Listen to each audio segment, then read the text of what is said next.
Well, as I say, it might only be game one, but the Warriors are underway in 2023. Oh, lovely shot ball of Barnett.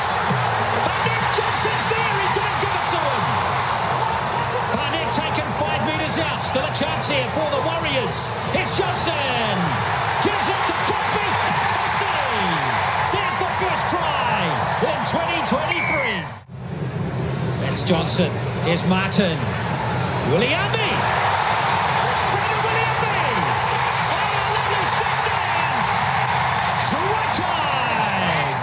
It's been a big battle here in Wellington. The Warriors win though, 20 points to 12. Yeah, good first up win for the Warriors over an admittedly limited Newcastle Knights side in Wellington last night, but you can only play what's in front of you. It's not like the Warriors come up with a draw. They just work out who they're going to play and come up with a game plan to play against them, and they came up with a pretty good game plan last night to win at 2012, right in the heart of the action, and a standout for me anyway was Charnze Nicoll-Klokstad, who had his first game back at his original NRL club after 4 seasons with the Canberra Raiders. The Warriors are at the airport about to fly back to Auckland from Wellington, but Charnze Nicoll-Klokstad is with us.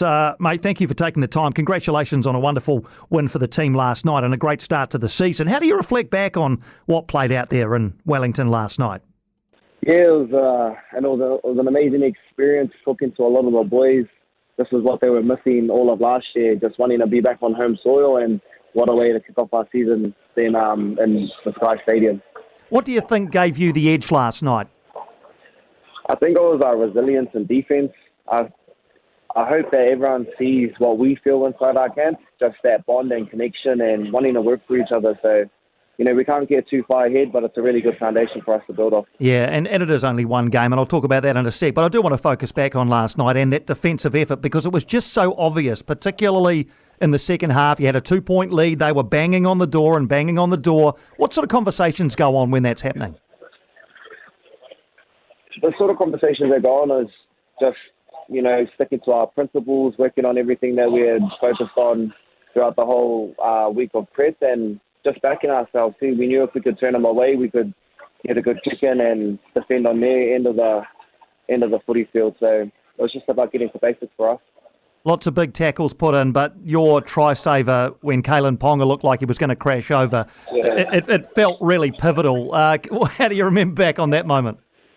Yeah, I was pretty lucky to get a piece of him. Actually, he's a big, strong boy, and it took everything that I had to sort of wrap him up. But those are the moments, you sort of crave and, want to be a part of. So it was just me doing my job for the team, and I'm glad that I was able to do it. And down at the other end, your try, there seemed to be a lot of emotion wrapped around that. I love the celebration afterwards. Was it just the enormity of scoring on your return to the Warriors? Yeah, it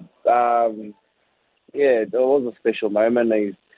There's a lot that goes on outside of footy, and not everyone gets to see all the hard work and everything else that goes into it, family, the sweat, and all the early wake ups and all of that stuff. So I guess it was just a symbolization of everything that sort of happened over the last few months, and I guess the last 6 months for me to be here right now, and I guess it was just a way of me expressing that. 204 run metres from you last night. Huge part of your game, obviously, in terms of attack. How satisfying was it to be able to get the ball in hand and run with it so effectively? Yeah, I really enjoyed being able to get my hands on the footy a little bit more, and that's what Webby's just flipping me up on, just making sure I'm ready to go whenever the team needs me to be. And I didn't think I had touched the ball that many times, to be honest. So to get that amount of metres, it's just icing on top. Lots of standouts in the team last night, Charnze, but can I ask you about Wade Egan? I mean, his service and running from dummy half really caught the eye. How big a part of this team is Wade Egan? He's a massive part of our team. He's everything that he brings, all the boys appreciate, and he's got deception that not many hookers have in the game. So it's a blessing for us as a team, and especially myself as a fullback, to be able to work on my combinations with him and, start to gel moving towards the start of the season. It is just one game, as you mentioned before, and I know you won't get too carried away, but it must be nice. I mean, what was it like in the sheds? How much of a boost is this, after all that hard work in pre-season, to see it pay off and to get that W first up? Yeah, we sort of spoke about it, and a few of us boys have spoken about it too. I think the real positive out of last night's game was, there's so much improvement in our game, and we were able to come out of that with a win as well. So to look at it in a different light, I guess, is the main positive. We know there's a lot that needs to be improved on, but that's a really good foundation for us to build our season off. So a really, really big game next week getting into the Sydney Roosters, and a lot of the boys are fishing. Can't get too far ahead into next week, but yeah, we're excited. Yeah, we are too. And can I ask you about Andrew Webster? He's new to the Warriors. Yeah. Obviously. He's come in and from what I've seen, pretty impressive guy. What were the key messages that he gave to you guys before you went out there last night? Just execute our plan. One of the things that he actually wanted us to work on was our starts to our games, making sure that we nailed that. And, that's just my part that I need to be better on. Our boys did a really good D-set, and just the confidence that he has in us as players and as a team, and just showing everyone what we've been working on in the preseason. So, I was really stoked for him to be able to start his career off with a high, and for us, it's just about building off that foundation that we've laid and to keep improving. And it wasn't a home game as such, but did you enjoy being in Wellington last night? Good crowd. Yeah, I really did. We're on home soil, and we definitely knew that we were the home team. So really grateful for the amount of supporters that come out there to support us, and the atmosphere was unreal. I know I can hear your flight being called, Charnze. I know you have to go, but can I just ask you about being home and being back at the Warriors? I mean, I know you've alluded to it a couple of times, but does it feel nice to be home? Yeah, it's amazing, mate. I always wanted to come back home. I just couldn't really see how that would fall into place, and the way that it has fallen into place, it's just like a puzzle piece. Everything fits perfectly, and I'm really enjoying my time here under Andrew Webster and being a part of this Warriors organisation again. Really enjoyed watching you last night, Charnze. Congratulations. Enjoy the weekend. Look forward to your game against the Roosters next weekend.